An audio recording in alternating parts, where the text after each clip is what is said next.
Salam sejahtera untuk kita semua. Terima kasih untuk kesempatan yang diberikan kepada kelompok kami. Kami ingin mempresentasikan mengenai materi gaji dan kompensasi aparat publik. Untuk itu, kepada pembicara yang pertama, saya persilakan. Bagian A, teori gaji dan kompensasi aparat publik. Pengertian kompensasi. Kompensasi mengandung arti yang lebih luas daripada upah atau gaji. Upah atau gaji lebih menekankan pada balas jasa yang bersifat finansial, sedangkan kompensasi mencakup balas jasa finansial dan non-finansial.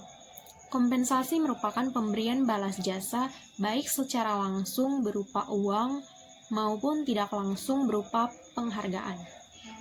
Menurut Filippo dalam bukunya Principle of Personal Management, kompensasi adalah harga untuk jasa yang diterima atau diberikan oleh orang lain kepada kepentingan seseorang atau badan hukum. Disler dalam bukunya Manajemen Sumber Daya Manusia menyatakan kompensasi adalah setiap bentuk pembayaran atau imbalan yang diberikan kepada karyawan dan timbul dari dipekerjakannya karyawan itu, sehingga kompensasi mempunyai dua aspek. Yang pertama, pembayaran keuangan langsung dalam bentuk upah seperti gaji, insentif, komisi, dan bonus. Dan yang kedua, pembayaran tidak langsung dalam bentuk tunjangan keuangan seperti asuransi dan uang liburan yang dibayarkan perusahaan. Pemberian kompensasi dapat meningkatkan prestasi kerja dan memotivasi karyawan. Oleh karena itu, pemberian perhatian organisasi perusahaan terhadap pengaturan kompensasi secara rasional dan adil sangat diperlukan. Bila karyawan memandang pemberian kompensasi tidak memadai, prestasi kerja, motivasi, maupun kepuasan kerja mereka cenderung akan menurun. Definisi kompensasi menurut DRS Malayu SP Hasibuan adalah sebagai berikut. Kompensasi adalah semua pendapatan yang berbentuk uang, barang langsung atau tidak langsung yang diterima karyawan sebagai imbalan atas jasa yang diberikan kepada perusahaan. Pengertian gaji dan upah.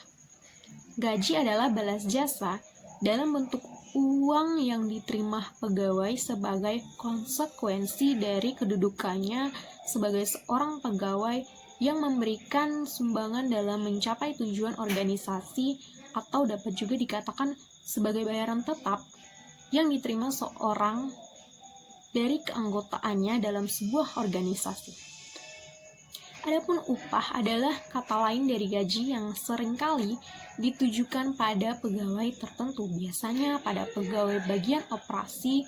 Oleh karena itu, gaji dan upah dimaknakan sama.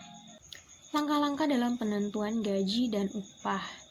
Yang pertama ada analisis jabatan atau tugas, yang kedua ada evaluasi jabatan atau tugas, dan dalam menentukan penilaian pekerjaan ditemukan beberapa metode yang harus dilakukan dalam praktek, yaitu yang pertama metode pemeringkatan atau job ranking.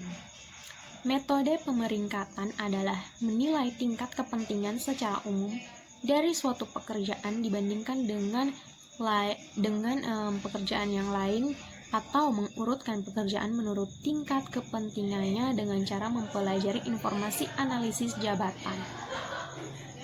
Secara prosedural dapat dilakukan dengan langkah-langkah. Yang pertama, mendapatkan informasi jabatan. Yang kedua, menentukan jabatan-jabatan tertentu yang akan dinilai. Yang ketiga, menentukan faktor-faktor yang dikompensasi. Yang keempat, memeringkatkan jabatan satu dan yang lain. 2. Metode pengelompokan atau job grading. Metode pengelompokan adalah metode yang menerapkan suatu pekerjaan dalam kategori tertentu atau klasifikasi atau kelompok.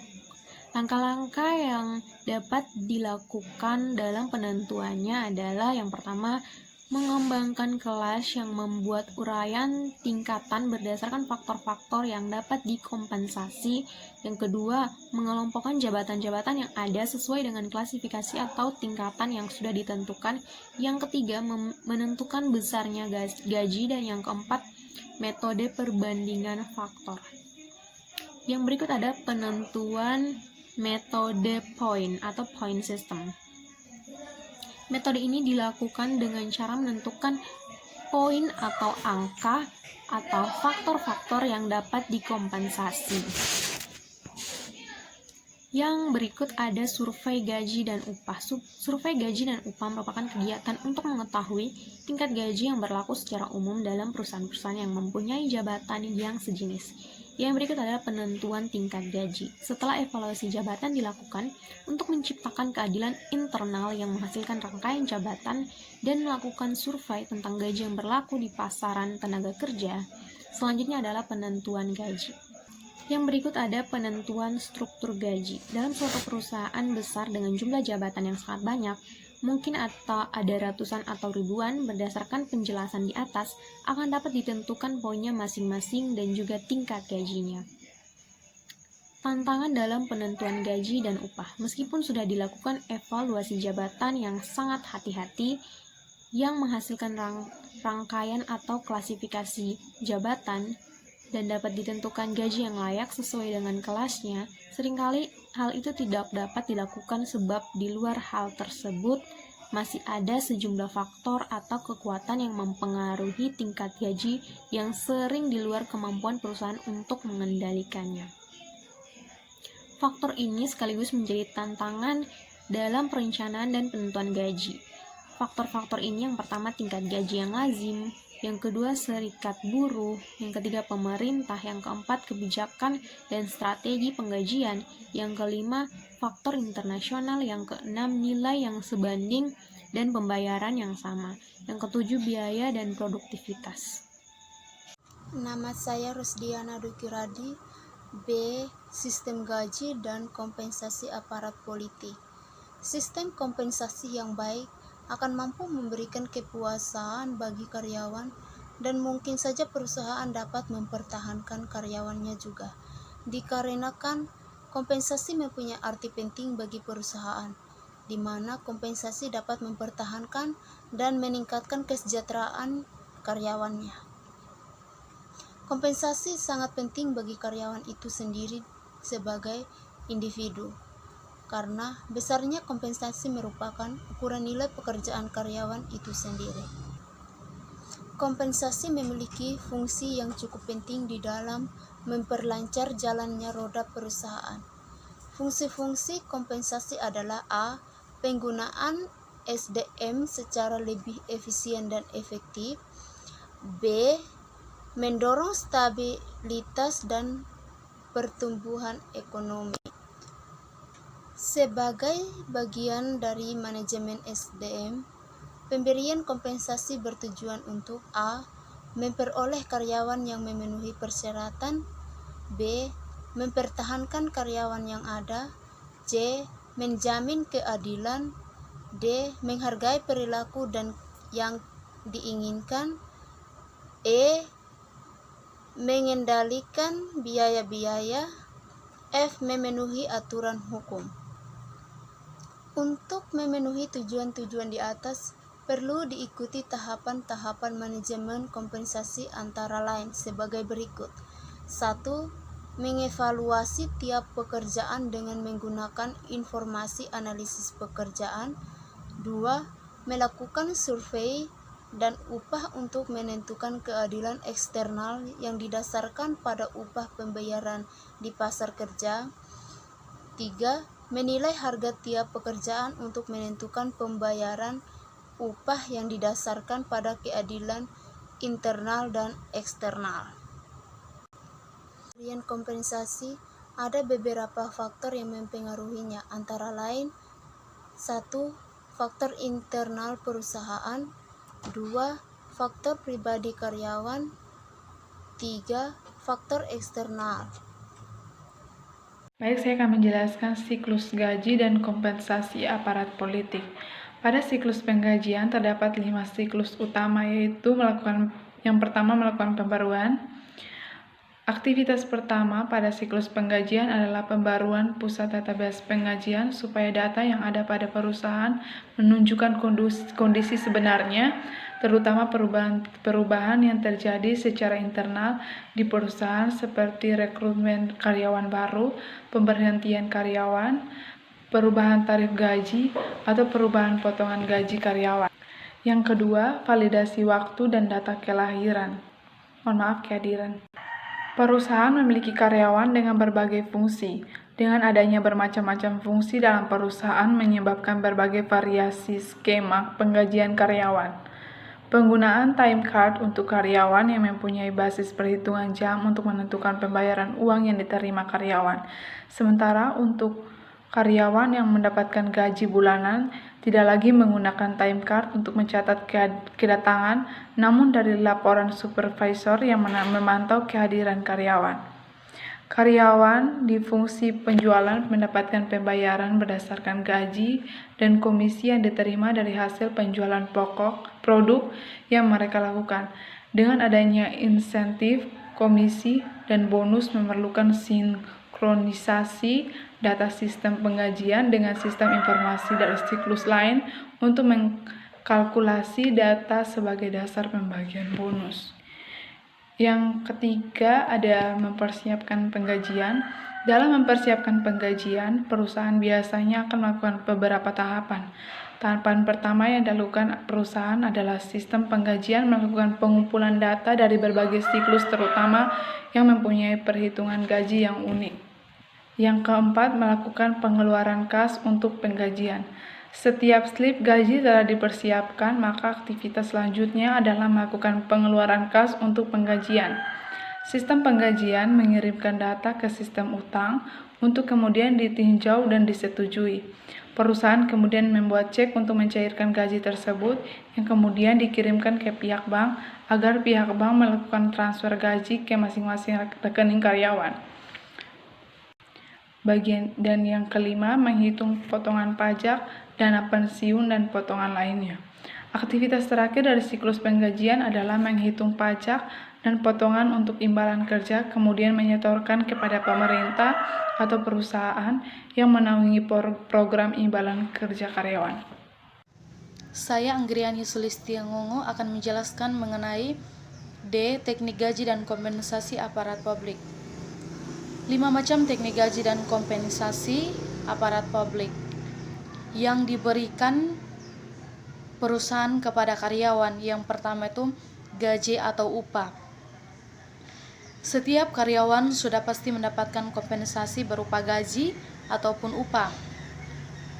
Bentuk kompensasi berupa gaji atau upah ini adalah hal utama yang paling penting bagi karyawan karena bisa menjadi patokan akan besar kompensasi bentuk lain yang diberikan suatu perusahaan. Yang kedua itu insentif. Insentif adalah tambahan-tambahan imbalan di luar gaji atau upah yang diberikan suatu perusahaan. Suatu perusahaan, insentif ini biasanya diberikan langsung bersama gaji sebagai penghargaan atau kinerja karyawan. Dan yang ketiga itu bonus. Hampir serupa dengan insentif. Pemberian bonus juga dilakukan atas kinerja yang melebihi standar dari karyawan atau pendapatan yang melampaui target dari perusahaan. Besaran bonus juga tidak diatur secara khusus, melainkan berdasarkan kondisi masing-masing perusahaan.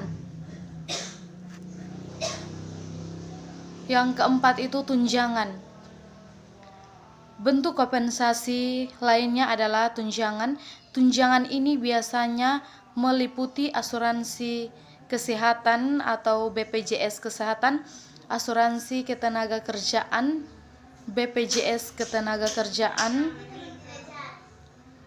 tunjangan hari tua, program pensiun, uang transport, uang makan, tunjangan hari raya, dan lain sebagainya yang berhubungan dengan kepegawaian.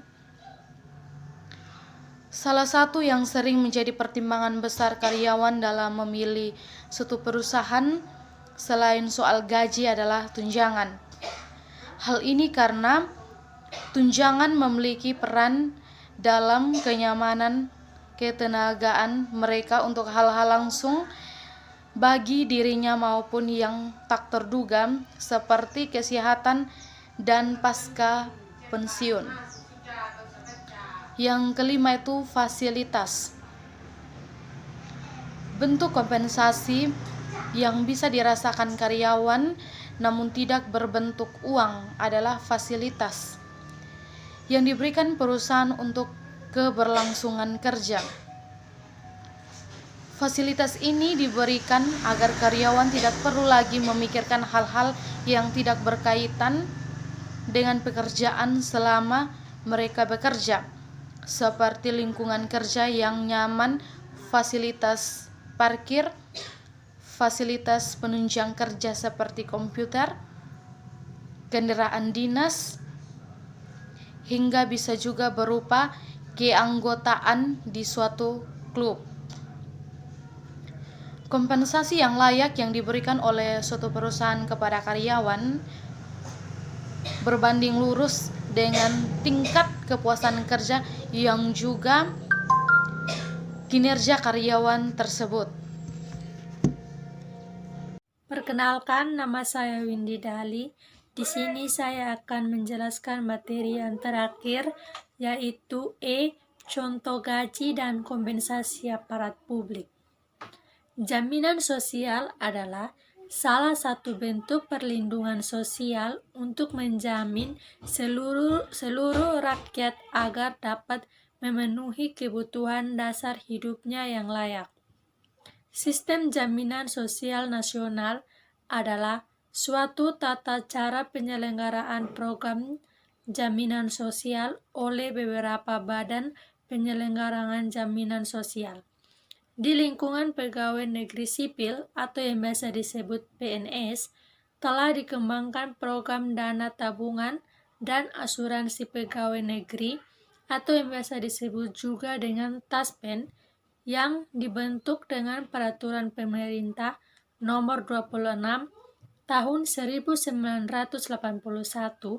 dan program asuransi kesehatan atau yang biasa disebut ASKES yang diselenggarakan berdasarkan peraturan pemerintah nomor 69 tahun 1991 yang bersifat wajib bagi PNS, pemerintah pensiun, perintis, kemerdekaan, veteran, dana anggota keluarganya, sedangkan di lingkungan prajurit, Tentara Nasional Indonesia atau yang biasa disebut TNI, anggota Kepolisian Republik Indonesia atau Polri, dan PNS Departemen Pertahanan TNI atau Polri berserta keluarganya telah dilaksanakan program asuransi sosial Angkatan Bersenjata Republik Indonesia atau Asas BRI. Sesuai dengan peraturan pemerintah nomor 69 tahun 1961 yang merupakan perubahan atas peraturan pemerintah nomor 44 tahun 1971. Sekian hasil presentasi makalah kelompok kami. Kami menyadari banyak sekali kekurangan dalam presentasi kami. Untuk itu, saran dan kritik yang membangun sangat-sangat kami perlukan. Terima kasih.